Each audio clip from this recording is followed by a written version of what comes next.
Welcome to Mosaic with TJ Randolph. I am TJ Randolph, and on this channel, I say mosaic because I am a work of art made of many broken pieces. I needed to get in on this conversation just like everybody else. What am I talking about? I'm talking about the conversation that Ayanna Van Zant had with Ebony K. Williams. Listen, there were so many nuggets and so many things to which I could identify. I wanted to not just focus on the snippet that everyone's talking about, the bus driver snippet, but focus on the whole interview or most of the interview. So let's go ahead and get into it.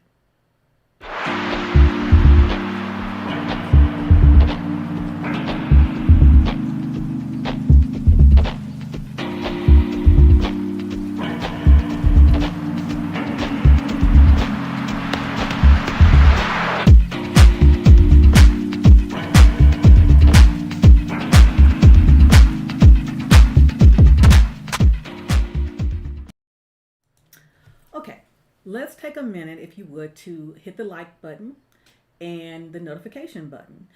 If you're new here, welcome. On this channel, I kind of share aspects of my life, far as parenting, being a single mother, being an independent woman, someone who had many relationships and got them wrong, and also someone who was fortunate enough to find love again at a later age. So when I see situations or videos that I can identify with, I want to get some commentary from a soon to be 56-year-old perspective because, yes, I turned 56 this month.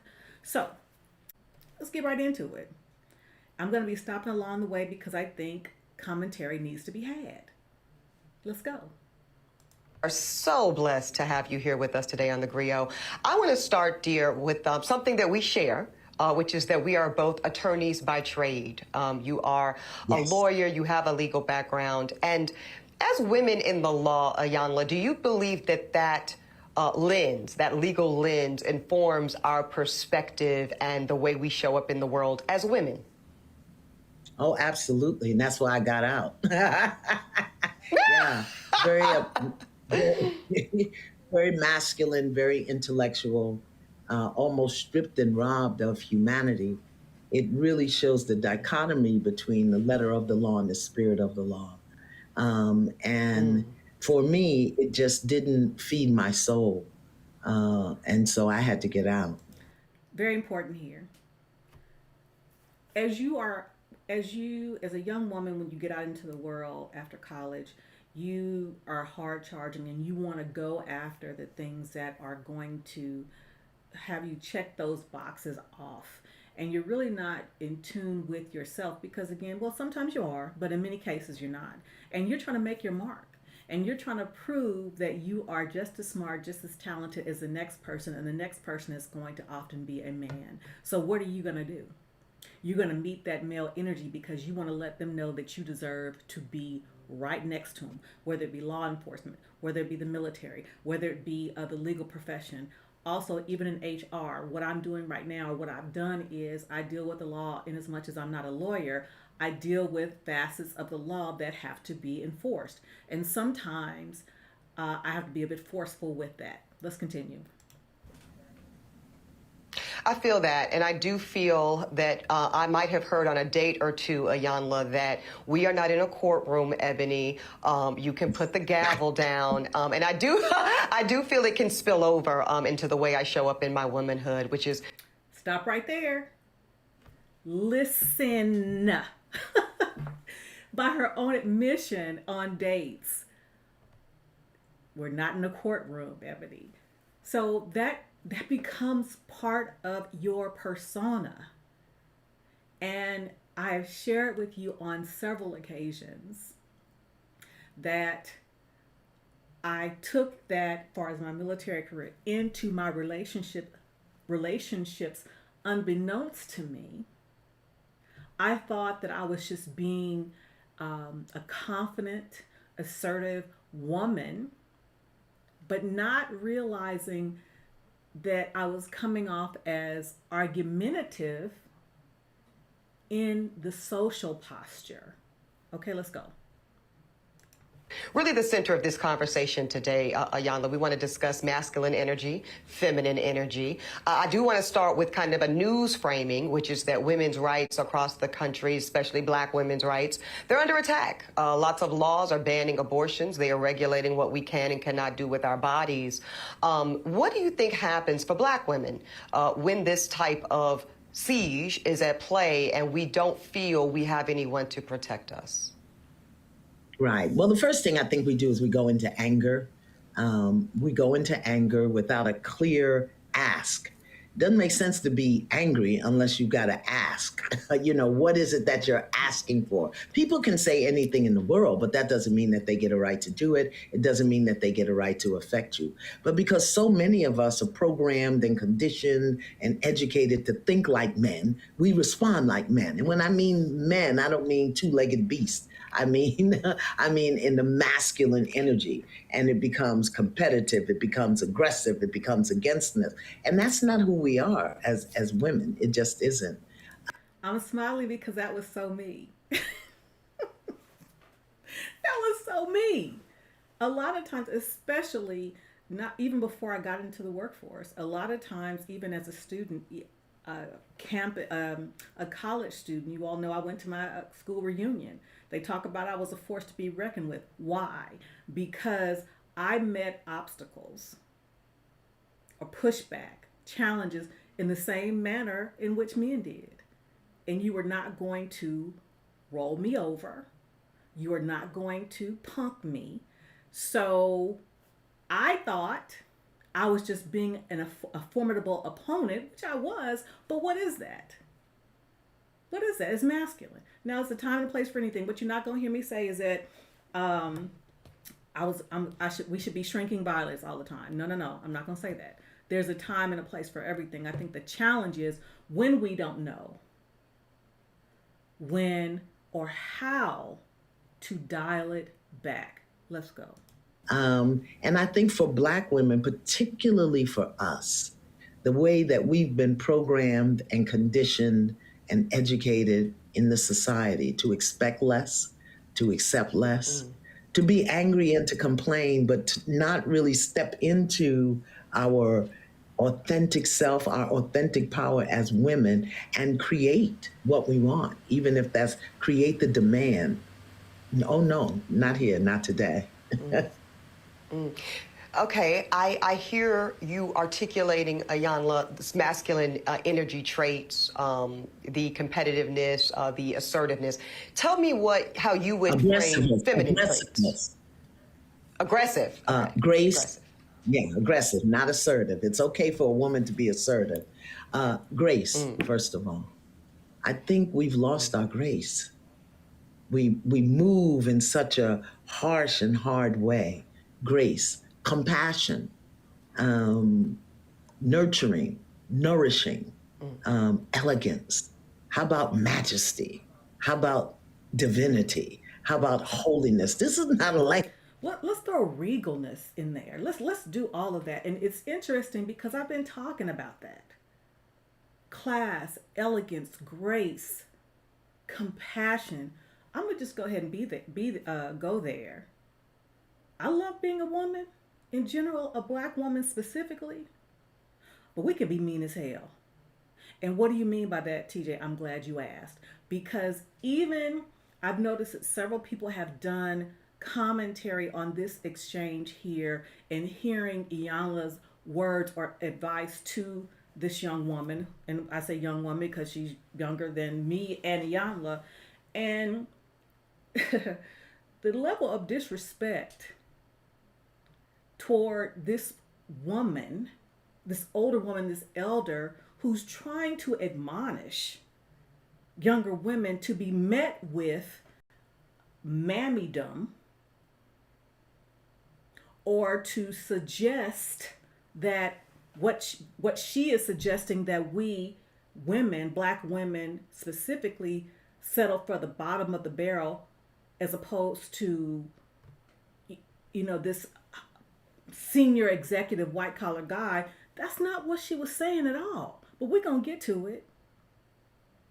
And even in that, the comments The commentary is the opposite of what she's talking about here: grace, compassion, regality, majesty, sophistication, all those things. All of those things. Just the commentary that I've seen in the past couple of days, even if you disagree with her. Even if you disagree with her. Let's go. Language you hear coming out of most women's mouths, but they'll talk about being a boss, being a diva, being, in charge. And some of us are either not seated in our throne as queens, or we're in the throne and the crown is crooked, meaning we're in the throne and we don't really know how to hold that place without the masculine aggressiveness and demanding and attachment. And it's killing us. It really is.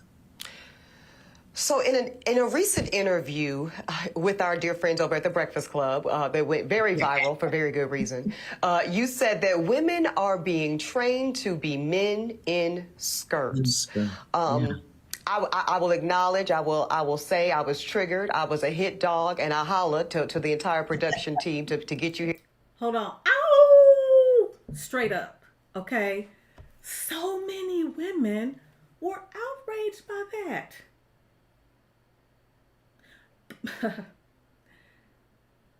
And truth hurts. And interestingly enough, one would suggest, or it has been suggested, if a woman asserts themselves or asserts herself in a how she speaks, her intonation and her voice, that is masculine. I disagree. You can speak with authority and grace, authority and compassion, authority in majesty, authority and sophistication without antagonizing, without belittling, with all these things. But it seems as though, well, let's continue. Let's go. Here today, because I actually think you're right. I think you're right, Ayanla. I do think that, I'll just speak for myself vulnerably. When I think of a masculine posture and what I would expect a man to do in my life, two things come top of mind, and they are provide and they are protect. And when my lived experience, and I think I'm still relatively young, I guess, but I'm 40 in September. So, I've had some relationships. And I've yet to find a man who has shown up, and this includes even my father, who was absent. I've yet to have a male energy that provided or protected me consistently ever. So I think that I have taken on the reins to protect and provide for myself. Because what I got to stop there. This is key, and I didn't identify with this for so many reasons. She indicated how at this point in her life, she has yet to find a man to protect and provide. Even her father did not do that for her. Well, I identify with that because, as you well know, my fathers were not there as well. So inasmuch as I did have a father figure, but when it came down to the day-to-day operation, the day-to-day of rearing from me and my sister, I saw my mom basically do it single-handedly. And I saw her struggle. I saw the sacrifices. I saw the lack. I saw the treatment. And I said, I'm not going to ever find myself in that situation. So what I took on is not only, even before I was old enough to take care of myself, I was put in position as a young girl to help my mother provide for our family. So what did that make me? I started to take on responsibilities that weren't even my own. So feeling that if I didn't make it happen, no one would. So what happens is you learn not to expect things. When you get into a relationship, you often come into it with the expectation of not expecting, so you won't be disappointed if you don't get it. And I did not realize I was doing that because I was raised and went into in my young adult years into life having to take care of myself, not knowing what it was like to be able to fall back and go from my dad's house to my husband's house. I didn't know what that was. It was hard for me to recognize it, or I had an idea of what it should look like, and when it did not measure up to the expectation, then I went into provider protector mode myself. Because again, as the oldest in my family, me and my sister, being a single mother myself, born to a single mother, it was, I was the person I was a go-to person. Should I have been? No. Did I take it upon myself? I absolutely did. Let's go. What I'm not going to do, Ayanla, is be without. Baby, it's not Be happening. without what? So that Be would without what? be without protection, and be Okay. without the necessities of life. Okay. But I say that with an invitation, Ayanla, check me. Show me the error of my ways. Tell me how I might be missing it, because I might be. Okay. I too am an alpha woman. So I understand what that means. And I tell people all the time, I was a horrible mother. I was a horrible mother. I was a great father. And I was a horrible mother because I'd never been mothered. So I didn't know how to affirm, how to nurture, how to nourish, how to guide. I knew how to direct, how to demand, how to discipline, and like you said, provide and protect. Oh my God. Let me tell you something. What she said, that she was a horrible mother but a great father because she knew how to provide, protect, demand, direct. She didn't know how to nurture because she wasn't nurtured. Listen, I know my mother loved me. I know she did. I know she does. I was the child that needed that extra nurturing, that reassuring, the cuddling and the holding, and I didn't get that. Why? Because my mother didn't get it. She was raised by my grandfather. Again, who was born in 1910. Wasn't no hugging and a kissing and a nurturing. There was none of that. So she gave me what she had. Now, I said to myself that I'm going to be different because me and my sister are very different. She didn't require all that extra. I did. So when I didn't get it, I said, when I become a mother, I'm going to give my children these things. I'm going to be the nurturing, the guiding, the soft place to land. But then I went to the military. I learned to do what?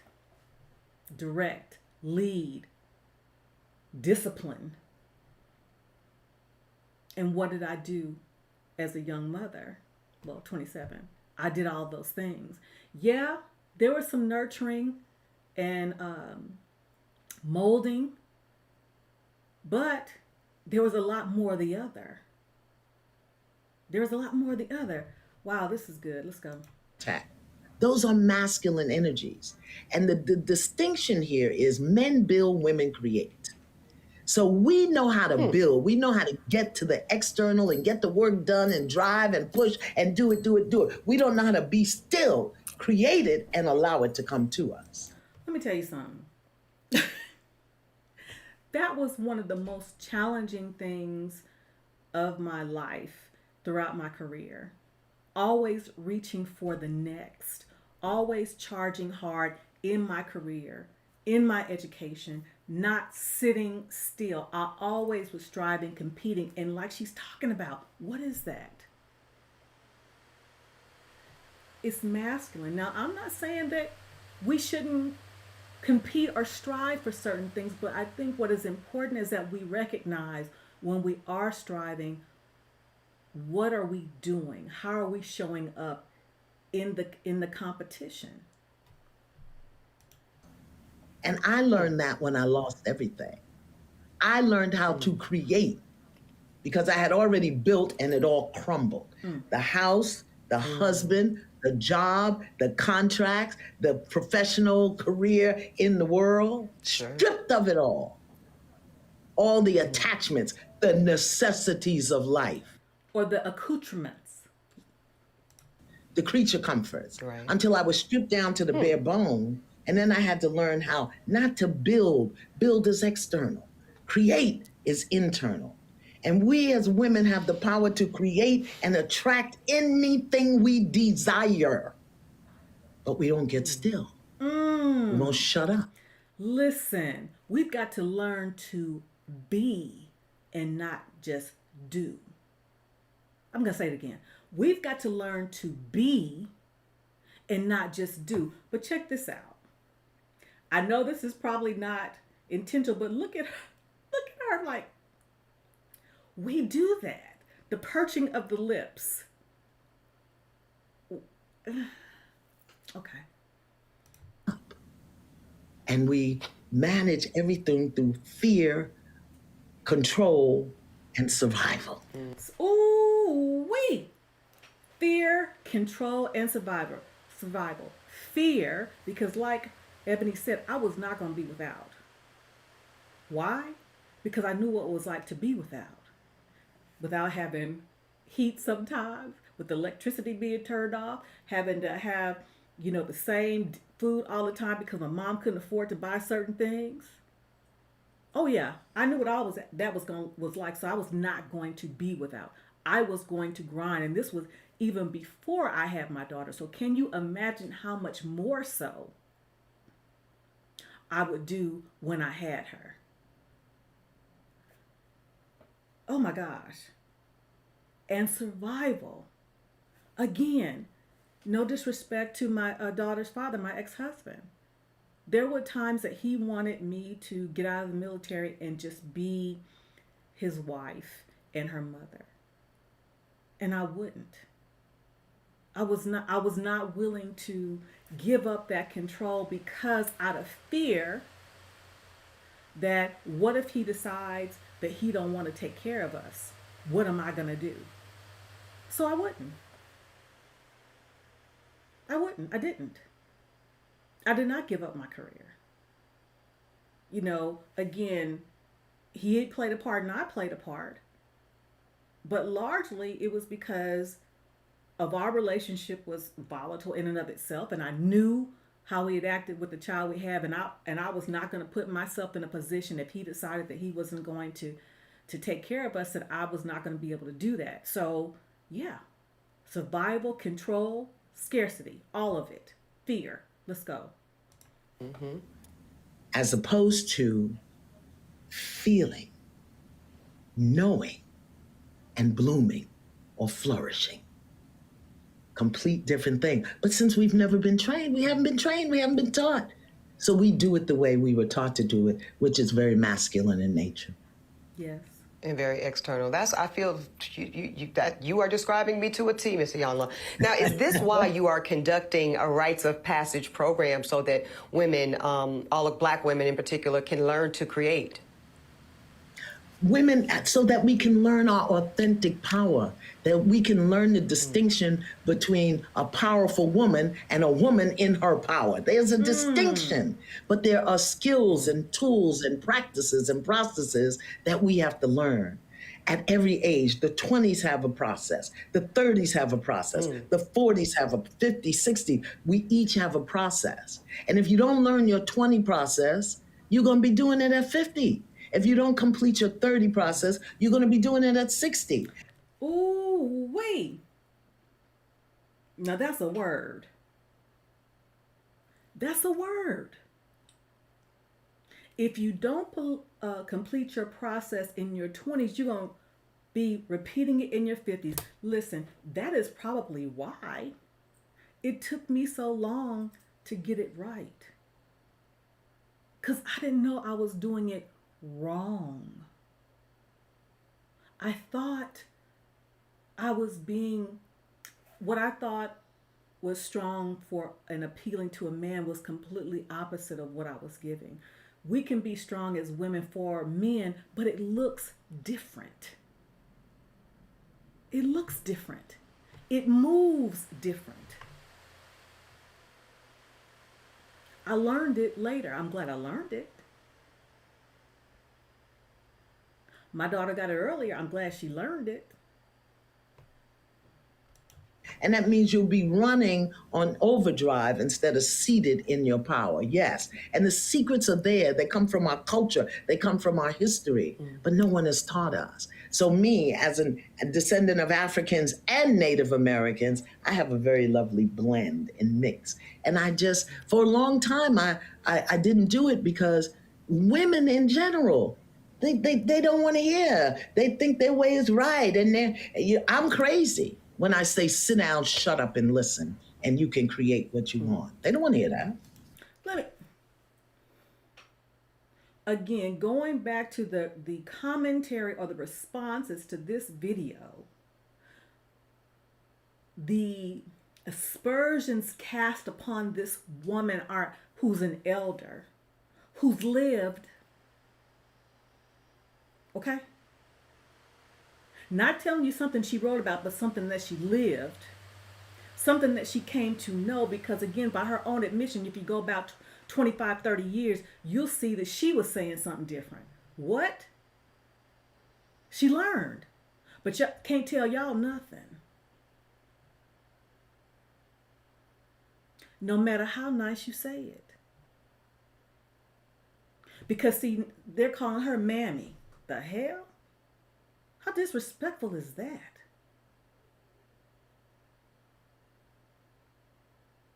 But that's cute. That's cool. That's cool because I'm going to tell you why. We know, talking about me and Miss Iyanla, because she's older than me. I think she's closer to my mom's age. We know what our life was like at y'all's age. You don't know what it's going to be like at ours. Well, I want to hear it. So tell me when the sign up is. I don't want to miss it.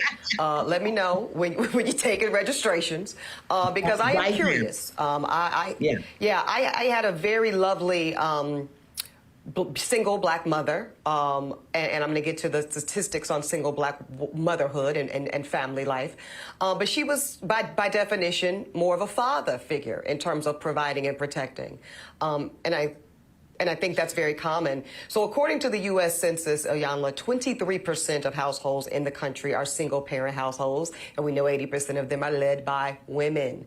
How does this affect the child? Both little girls, little boys, non-binary children. How does that frame their expectation of women when the mother is in charge? It all depends on what the mother or the woman demonstrates about being a woman. If she's demonstrating that it's hard and it's rough and nobody's helping me and I got to do this and you got to do it this way, then that's what the children are going to get. Didn't I just say that? Didn't I just say that? My grandfather helped where he could, but in the day-to-day, it was my mom. And what did I see? Struggle. What did I see? Lack.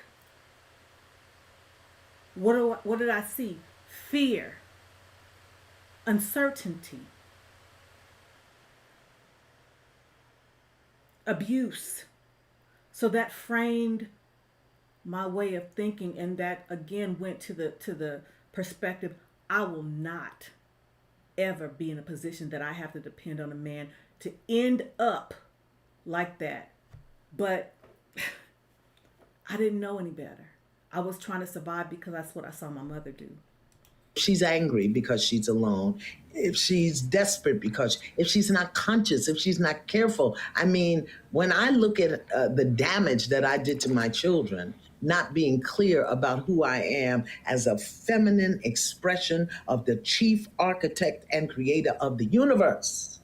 Okay, listen, I'm sorry to keep stopping, but I got to go ahead and grow you. You all have heard, and I'm going to put the link in the description of a video I did with my daughter last year, I believe, when I asked her, what did she see? What did she learn from me by watching me in relationships? And what she said. I showed her how I dominated in relationships. Had no idea that's what I was showing her. Went back to what Iyanla was saying. I was directing, demanding, My daughter, grinding. She learned that work ethic from me, but she didn't never saw me rest, relax, release. None of that. I was always moving, always moving. Yeah. When I understand that I didn't know that and how to tap into that and the damage I did to my children who I love with all my heart. As soon as I Of course. discovered how off I was, I confessed it to them and asked them to watch Mm. me as I rebuilt who I was. And I'm still very alpha, but I'm in my throne and my crown is straight. Yes, yes, yes. Because, again, going to my daughter, who I call my fruit, she'll talk, I've confessed and apologized to her about the things that I showed her, the things that I did to her, how it affected her, you know, even with my interaction with her father. I can't apologize for him, but I can apologize for the part I played in it. But she's also seen a shift in me. It started before I met Mr. Randolph, but it continued on because before I met him, I didn't know how to just be. I had started the process, but I hadn't quite made it yet. And it's ongoing. But she's seen a difference in me. She's seen a mother that is relaxed. She's seen a mother that's not overly burdened with anything. My crown is straight. I'm not. She saw her mother evolve to a person that she didn't have to prove or feel like she had to prove herself. Prove herself to who and why? Okay. I'm looking forward to straightening my crown, Dr. Ayana. Let me ask you this. Let's get to the logistics, though. Let's get to the logistics. We know that Black women are earning college degrees faster than anybody else. Many of us are doing like we're doing, Ayana. We're getting those terminal degrees, those JDs, MD, PhDs. We also are the fastest growing group of entrepreneurs, along with Latina women in America. Pew Research said that women are now out-earning men Yes. in 22 Yes. of the largest cities in America, including where I live, New York, DC, LA, you name it. When we talk, and I know that you've said that you cannot teach a man or tell a man how to be a man, so I will not ask you to indict men in this question. But I do want you to speak, Ayanla, to how women need to position ourselves so that we can be in our divinity, so we can have our crowns right, how we can create and not build, when some of us, quite frankly, feel that the men that are available to us, and I'm talking about across the color spectrum, across the age spectrum, trust me, I've done them all, they are not positioned to protect nor provide because of some of the statistics we just talked about. They're not earning the incomes. They're not having the resources, and some of them are not even showing up in the leadership. Okay, before we get to the answer that everybody knows what's coming, I think this is where I was going to go with this. Since when, well, I know when, regardless of all the things that we amass, the accomplishments we amass, that is not the issue. The issue is the mind frame that comes along with it once we've achieved certain things, that we think that we are better than our men. We think that we are better than our men. I'll give you an example. Well, I'll wait. Let's go.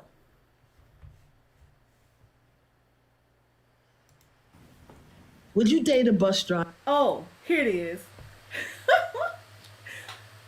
When I was in leadership or supervision, and people would ask me certain questions, I would always ask, "How honest do you want me to be?" When my leaders would come to me and ask me my opinion, or I said, "Okay, do you want the real answer, or do you want the answer that you want to hear?" So it becomes, how honest do you want us to be? Let's go. Driver? Would you date If a he bus owns driver? the bus, if Okay, look. he owns No. it, if he owns the bus, See, that's the problem. Okay, Look at the face. If he owns the bus, look at the face, honey child. This is what we do. We have turned our nose up. Let's go. That's a problem. That's a problem. Okay. Because the standards and requisites, and I'm not talking about him laying on his sofa playing video games all day. I'm not talking about that. But the standards and the criteria that we use to measure men is off for who we are as women and who they are in this society. I would date a bus driver if he loved driving the bus, if he was a man of integrity, if he was good to his mama, if he treated me well, I would date a bus driver. But we think that it's another human being's responsibility to give us what we need instead of us building together. I could build with a bus driver. I'd have my little stash over on the side in my prenup, but I could build with a bus driver. Okay, this is important for so many different reasons. Again, we think that we are too good, and there is nothing wrong with us wanting to pursue higher education. Well, why look down if a man does not want to do the same thing? And it goes back to my husband and me reaching out to him.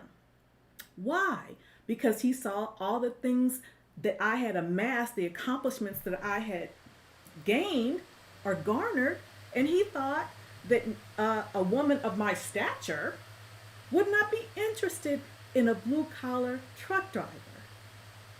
So men don't think that for no reason. But here's the thing that got me. There is somebody that did a video the other day, and they stated words to the effect, my parents broke their back so I could, sacrificed for me to get to be able to go to school and do this and do that. Why would I want to date someone that is basically blue collar? That would be a slap in my parents' face. I look at it differently. Because there was a time, and maybe it's not now, and to some instances it's still there.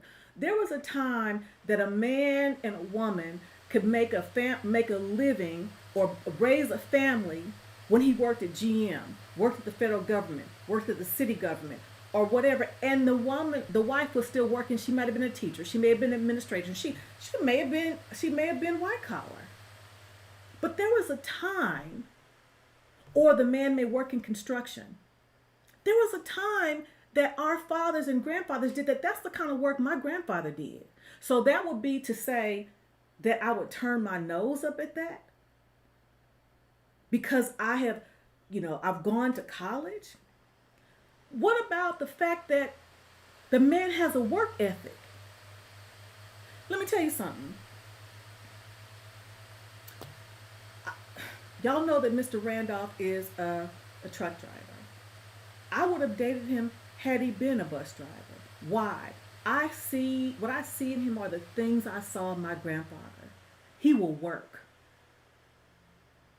He will work for me, for himself first, but he's going to work. I had a conversation with him when we started dating, or maybe we were engaged or something like that. And I remember asking him, because he's been a truck driver for over 30 years, and I've watched him on the road and watched how patient and calm he is, and attention to detail. And I thought, he would be a great instructor, because we have some people out on the road driving these trucks that are dangerous. And I asked him, I said, honey, have you thought about being an instructor or going into supervision? He said, I thought about it one time, but no, I don't want to do that. There would have been a time that answer would not have been satisfactory to me, because in my mind, because of his experience, I'm thinking that he should want to do this. He should want to be a supervisor. He should want to be a trainer, an instructor. But that's not what he wants. But he's good at what he does. Since when is that a problem? Like Iyanla says, I can build with him. I am building with him. Since when is that a downgrade? And here's the thing. My daughter's father, entrepreneur. I've dated doctors, lawyers, pilots. Never treated me the way that my husband does. Never. So I think I'm in agreement with Iyanla. We got it wrong. We got it wrong. You know, and they're not just talking, you know, people are focusing on the bus driver piece, but I think what she's talking about is in general. Would you date a construction worker? Would you date a truck driver? Would you date someone that works for the city or the federal government? Would you date someone that works for GM? And okay, your answer may be no. But is it because they have those jobs? Because see, we make the mistake of thinking that because we have these degrees, that men that are blue collar, they may not be as intelligent as us. There are many educated fools. We make the mistake of thinking because they may have chosen a different career or job path that they are not as intellectual as we are, that they cannot analyze, dissect, interpret. No, they just choose to do something different. Now, some of them maybe that's what they could do, but it doesn't mean that they're not intelligent. It just means they've chosen a different path. So I think some of the criteria that we look for in the reality of today keeps us unhappy, keeps us angry, keeps us imbalanced. And then when the men show up, we want to beat them up because they're not living up to our standards and criteria. And it's not working, beloved. It's just not working. So it's not that it's bad or wrong, it's obsolete. It's obsolete. We have to come up with a new way of being. I don't believe in carrying a man. A man has to do for himself. My son got his first job when he was 9. 9, okay? Because you're a black man, you will know how to take care of yourself. But I think the way we measure it, it's just obsolete. And we have to consider something, ladies. The way that society is going or is, more often than not, we probably will make more than our men. But does that mean that he's less than a man because he chose a different career path? That's a you problem. Because like Iyanla's saying, she's not saying that she's going to take care of a man. A man's got to carry his weight, be able to take care of himself. And then when we come together, we're building. But the problem is, ladies, we think because we earn more that we wield it over their heads as if they're less than. But yet, we didn't like it when they did it to us. That's the reason that many of us decided we were going to make sure that we didn't do without. I know I did. I know I did. And I've said before, yes, far as in dollars and cents, yeah, I bring home more. Have we ever had a discussion? Has it ever been an issue? No. Now, I'm not going to say that there are not some men who are intimidated or who have their own issues or their insecurities. That happens too. About a woman who makes more money. They may go into it and say they don't have a problem with it, only for its ugly hair to rear itself to find out that they do.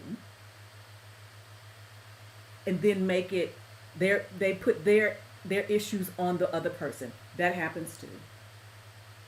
But because what comes along with the higher wage or the higher salary is a level of responsibility for others, a level of authority over others that we often take into our personal relationships, whether it be even sometimes not even a man. Say, for instance, we are the oldest in our family, like myself. Say, for instance, we're single mom, like myself. So that carries over if we are not cognizant of the fact that we need to dial that crap back, because no man that is a man will allow you to be mothered, will allow himself to be mothered. But yeah, I wanted a man who would treat me right, regardless of what he did, as long as he did something. And I'm not just talking about a fly by night employment. I'm talking about being able to keep and maintain a job, whether it's blue collar or not. My baby has been driving trucks for over 30 years, and he gonna keep a job. I asked him, when are you gonna retire? He said, I'm not.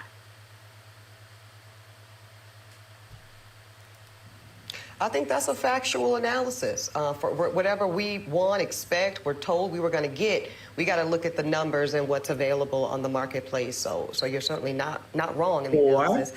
And Yana, let's tell the truth and shame the devil. We know what you got in that prenup would never be little. It'll never be small. Child, that's a big old mound of assets. But that's okay.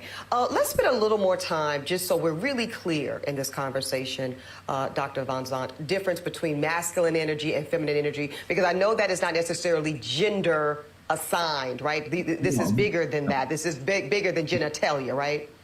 Right. Absolutely. When we talk about man is mind, woman is heart. Ooh, I like that. And so many of us have guarded, broken, closeted hearts that we do everything from here. And here, as a woman that's been educated, that, like you said, has a degree, here will run out. Here will lie to you. This will never lie to you. But we've been taught not to trust this. We've been taught not to trust our knowing, our intuition. But a man can have a good idea and be brilliant, So we want to have good ideas. But for us, our power is in knowing. And it's in getting that intuition and moving on it. That our power is in what we feel, not necessarily emotion, but what we feel in our body. But so many of us are out of touch with our body. We'll give our body to somebody else before we really get in touch with it ourselves, because we're so busy doing till we don't know how to be. Ooh. When I talk about feminine energy, again, I'm talking about the grace, the compassion, the humanity. I'm talking about mercy. I'm talking about silence, stillness. I'm talking about flow and movement. I'm talking about speaking from a place of intuitive knowing, love. I'm not, and that's not the masculine way. The masculine way is justice, structure, power, is control. That's masculine. Feminine is dominion. Not. Okay, listen. Y'all have heard me say it. And I love this interview because when we come from a place of lack and fear, we hold on to control. And when I decided I wanted to retire, even though my heart really thought I was ready and wanted to, my mind was like, can you really let go of control? Because no one had taken care of me my entire adult life but me and God, of course. So I remember when I was decided to retire, and I talked to my husband about it, and he said, well, yeah, you can do it. Just tell me what I need to do to make sure we can maintain things running in this house. So I was telling him, but instead of just telling him and letting it go, I said, well, baby, I got this coming in, and I got this coming in, and I can do this. And he said to me, he said, you just can't let go, can you? And I had to stop and because again, I've never either been able to, or I never allowed myself to, because when the truth of the matter is, I didn't trust my intuition. I didn't trust my judgment. Yet I was with these people or these men that I really didn't trust enough to let go. So that says more about me than them. It says more about us than them. Because if we really feel that we can't let go of control and know and believe that they have us, whether they're white collar or blue collar, why are we with them? Control. But most of us, many of us, I'm in recovery, are control freaks. So it's a whole nother way, a whole nother vibe. She raises her hand. There's a whole nother vibe that we can tap into, that we have to tap into, because the world is dying. This society, this system is coming down. And if we don't step into our power as women, we're going down with it. With the fall of the materialism and the collapse of the systems and the structures. We got to, how many women do you know with degrees could live outside and survive for 3 days on the earth? How many do you know? Ooh wee. Ooh wee. Okay? Because let's just look at the homeless population that's growing. Ooh wee. Shout out to my military veterans. You better know how to do a recon. You better know how to survey, pitch a tent, find some rations, land navigate,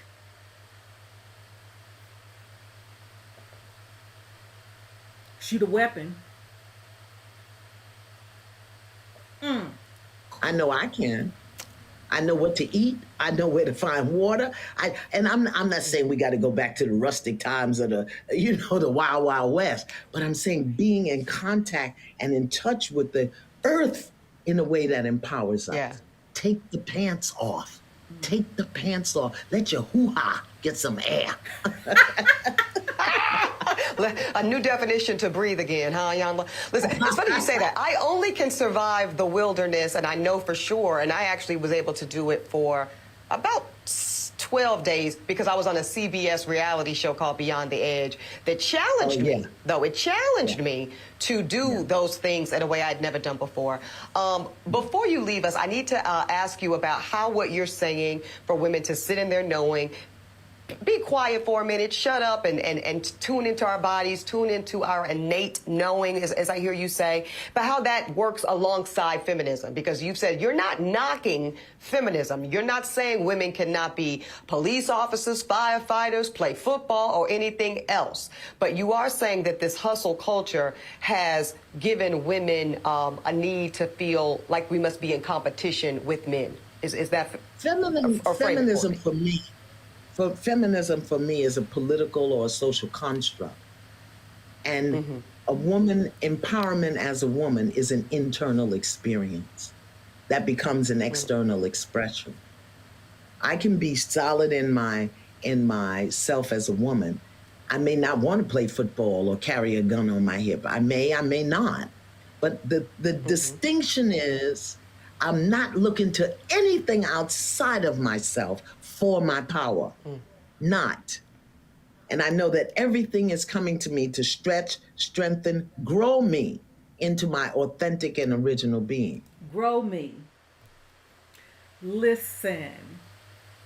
And this is what we're talking about because education, position, money, materialism, all those things will fade away. All those things will fade away. It is so funny. And when we think about it, particularly when COVID hit, all of us have these fabulous clothes, okay? COVID hit, nowhere to wear them. I've given away so much of my stuff because why? We stopped going into the office. Before I retired, we stopped going into the office and I wasn't going to wear my heels around my house. Wasn't going to wear my suits around my house. So guess what? It became useless for me. But what I can snuggle up to is my baby. Who I can hug is my daughter, my granddaughter, my grandchildren. Who I can be there for are my mom, my dad, my aunt. And I can rest. I can be. I can turn this off. I can truly relax. I can let go. And inside, I'm not guarded. I'm not harsh. I'm not brutal. I'm not violent. I'm not violent in my speaking. Women speaking today is so violent toward themselves and toward one another. I just said it. Just in the response to this interview itself, the vile things, the disrespectful things that women, our women, have said about this elder who has what been growed, and by her own admission in recovery of being a control freak. She telling you, not, like I said, not what she's read about, but what she's lived, and this is what she gets. And again, I'm going to say, for all her accomplishments and failures and rebounds, for all mine accomplishments, failures, and rebounds, we know what our lives were like at y'all's age. Y'all don't know what your life is going to be at ours. Unless you do something different, you take a self-assessment, take some inventory of your woman and your glory.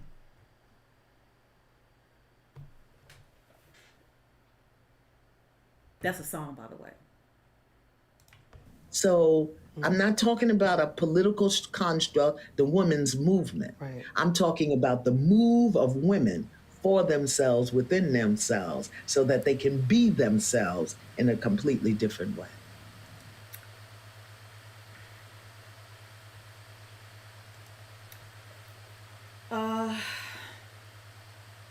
I love this interview. I love this interview. I'm grateful to both of these young women. Well, yeah, I'll call her young women, but my elder, she's older than me. I think she's closer to my mom's age.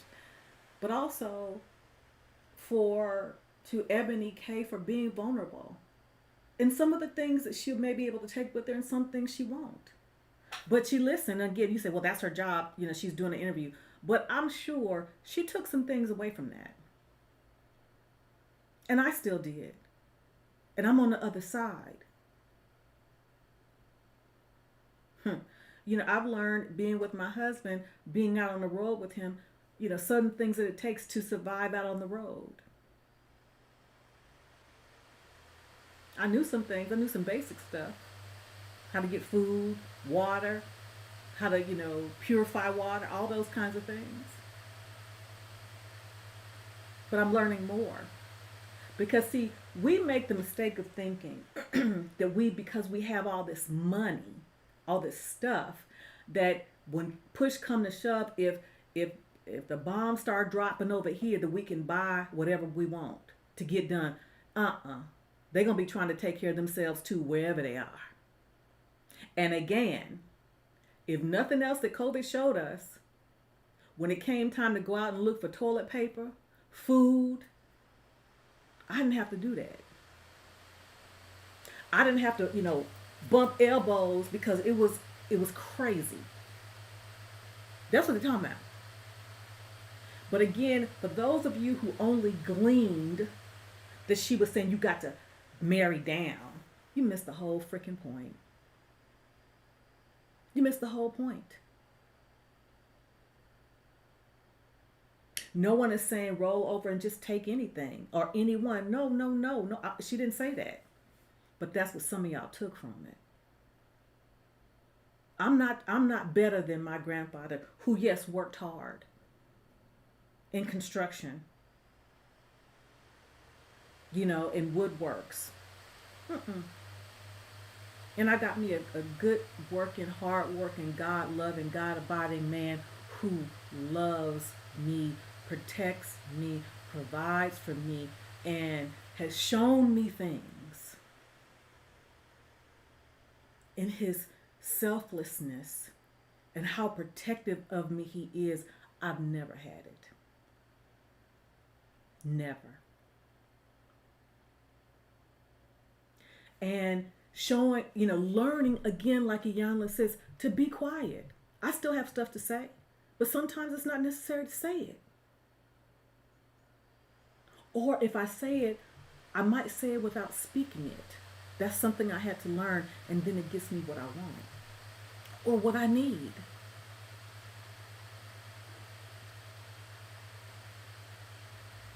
As I close this thing out,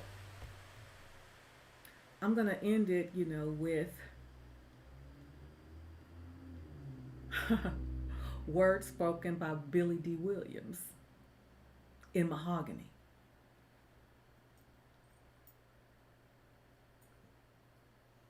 Until next time, ciao for now.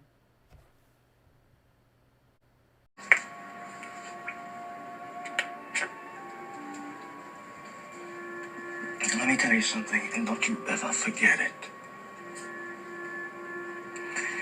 Success is nothing without someone you love to share it with.